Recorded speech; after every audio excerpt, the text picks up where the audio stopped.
detalye sa itong balita sa panglawas. Daghan nagka-problema labi na sa mga adunay alta presyon kon high blood pressure nga ang uban ng mga kaigsuonan atakihon sayo sa buntag. So dako po day og kalambigitan ni ini kini bitawng gahi ang atong ipagawas nga hugaw. Gumikan kay muutong man kita. So atong buhaton kung ikaw adunay alta presyon, atong paningkamutan nga mahimong humok ang atong hugaw para di na kita muutong sa atong pagpagawas niini. So mao kini mga prutas nga sa mga nagkalisod magbawas. Pwede magpalala kini sakit sa kasing-kasing o kining hemorrhoids.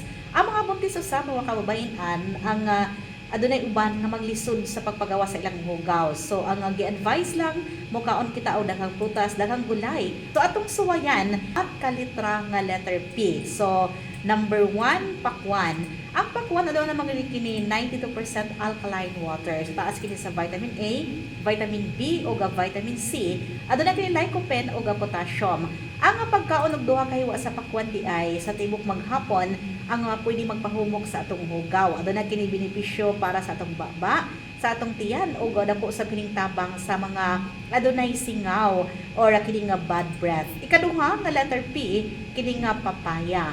Ang kapayas, maayo kini nga prutas para sa mga tao nga maglisod magbawas. So mukaon lang og isa or duha ka hiwa, sigurado nga muhumok na ang imong hugaw. Ato namang kini sangkap nga enzyme nga makatabang pagpahumok sa atong hugaw. So taas kini sa vitamin C nga masustansya na. Ay lang pang sobra yung pagkaon kay basin og magtae na sad ka. Ikatulo kining piras. Ang piras ang puno kini sa fiber o sorbitol nga makatabang sa pagpagawa sa hugaw.